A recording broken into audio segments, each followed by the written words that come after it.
The turbojet. The turbojet is the original jet engine, the design that started commercial aviation and dominated it for the first 30 years. It works on a brutally simple principle. Air enters the front of the engine through an intake. A multi-stage compressor squeezes that air to high pressure. Fuel is sprayed into the compressed air and ignited in the combustion chamber. The expanding hot gas rushes through a turbine, which drives the compressor and exits the back at extreme velocity. The reaction produces thrust. Look at the engine cross-section here. Every modern jet engine is just a refinement of this basic layout. The first practical turbojet, the German Junkers Jumo 004, entered service on the Messerschmitt Me 262 in 1944. The first commercial turbojet airliner, the de Havilland Comet, flew passengers in 1952. The turbojet is loud, fuel-hungry, and inefficient at low speeds, but it made jet flight possible. Every engine that came after is descended from it. The turbofan. The turbofan is the engine on essentially every commercial airliner flying today. It solved the turbojet's biggest problem, terrible fuel efficiency, by adding a giant fan at the front. That fan does two things. Some of the air it pulls in goes through the engine core to be compressed and burned. The rest bypasses the core entirely and flows around it, generating thrust through sheer mass airflow. The ratio of bypass air to core air is called the bypass ratio, and modern turbofans push this number high.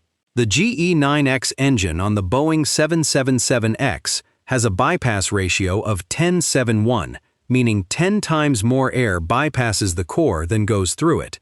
According to GE Aerospace, that ratio is what allows the GE9X to produce over 100,000 pounds of thrust while burning 10% less fuel than the engine it replaced. High bypass turbofans are the reason long-haul flight is economically possible.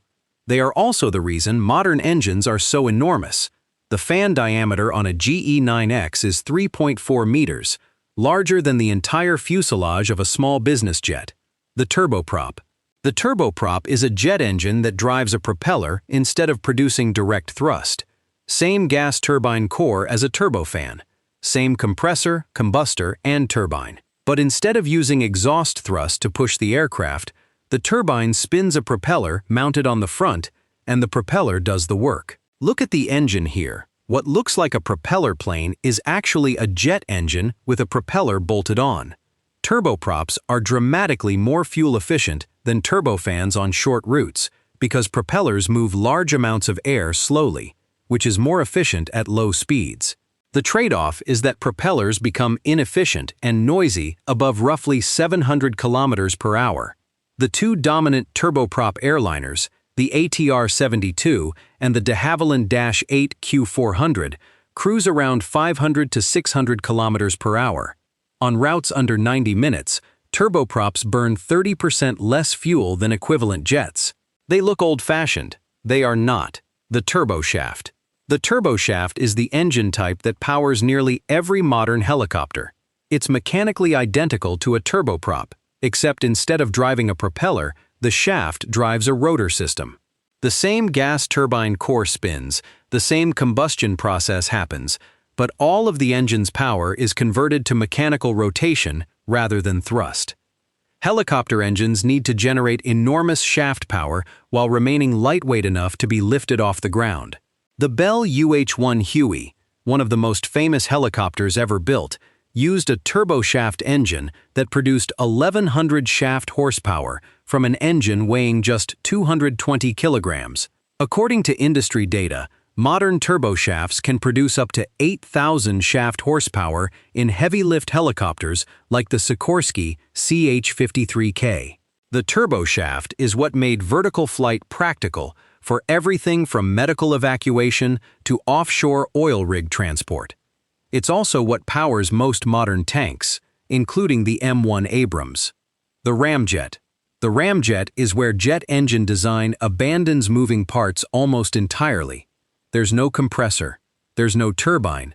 The engine works only when the aircraft is already moving fast enough that air rams into the intake and compresses itself through pure forward velocity. Fuel is then injected, ignited, and the expanding gas accelerates out the back. Ramjets are mechanically simple, but they have one massive limitation. They cannot start from a standstill.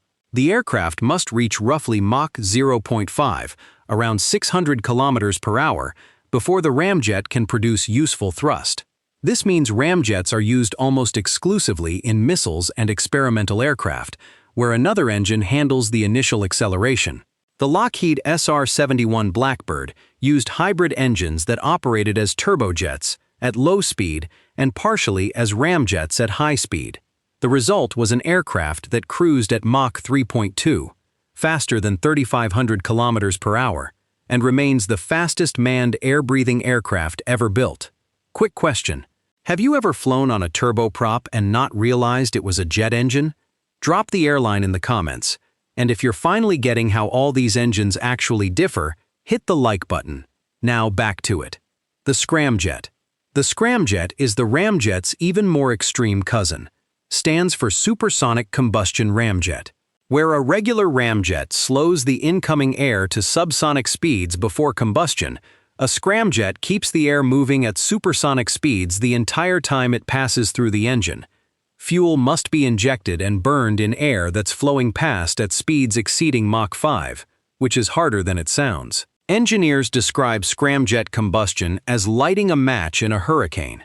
Scramjets only function at hypersonic speeds, typically above Mach 5, which means they cannot start, accelerate from rest, or operate in normal atmospheric conditions.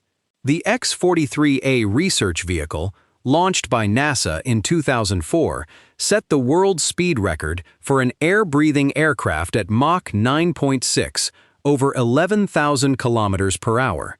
According to NASA mission data, that flight lasted just 10 seconds before fuel ran out. Scramjets remain experimental. The military applications, especially hypersonic missiles, are the reason research has accelerated dramatically since 2018. The pulsejet. The pulsejet is the engine that nearly didn't work, succeeded once spectacularly, and has been mostly abandoned ever since. It uses no compressor and no turbine.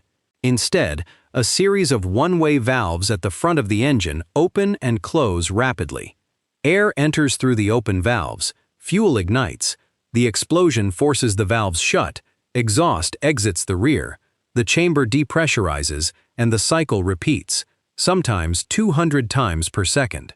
The result is a distinctive buzzing roar that gave the most famous pulsejet aircraft its nickname. The German V-1 flying bomb of 1944 was powered by a pulsejet, and Londoners called it the buzz bomb because of the engine's unmistakable sound. Pulsejets are mechanically simple, cheap to build, and almost completely impractical. The vibration tears engines apart within hours of operation. Today, pulsejets exist mostly in hobbyist projects and experimental aircraft. The technology is technically valid, the reliability is not. The rocket engine. The rocket engine is the only entry on this list that doesn't use atmospheric air at all. Every other engine type breathes oxygen from the surrounding air. A rocket carries its own oxidizer on board, usually liquid oxygen, and combines it with fuel inside a combustion chamber. The result is the only engine type that works in a vacuum, which is why every spacecraft uses rockets. Rockets also generate the highest thrust-to-weight ratios of any engine ever built. The Merlin engine on the SpaceX Falcon 9 produces nearly 200,000 pounds of thrust from an engine weighing just 470 kilograms. According to SpaceX data, a single Falcon Heavy launch fires 27 Merlin engines simultaneously, generating over 5 million pounds of thrust at liftoff. Rockets are mechanically simple compared to jet engines, but they consume fuel at staggering rates. A Falcon 9 first stage burns its entire fuel load in roughly 160 seconds. They are not built for endurance. They are built for escape velocity, the future of jet engines, and finally, where engine technology is heading right now. The next generation of commercial aviation engines is being designed around two major shifts. The first is the open fan engine, also called the open rotor, which removes the cowling around the fan and exposes the blades to ambient air. The CFM Rise engine, currently in development by GE and Safran, uses this design to push fuel efficiency 20% beyond current high-bypass turbofans. The second shift is alternative fuels. Engines are being modified to run on sustainable aviation fuel made from waste oils and algae. And entirely new engine designs are being developed to run on liquid hydrogen. Airbus has announced its ZEROe program targeting hydrogen-powered commercial flight by 2035. Rolls-Royce, Pratt & Whitney, and GE are all racing to deliver the engines for it. According to industry projections, jet engines in 2040 will look fundamentally different from those flying today. Quieter, dramatically more efficient, and burning fuel that may not even be hydrocarbon-based. The engine is the part of the airplane that has changed most slowly over the past 70 years. It's about to change faster than at any point in aviation history. And that's every type of jet engine, from the original turbojet to the hydrogen engines of the future. Which one did you not know existed? Drop it in the comments. Now here's the thing.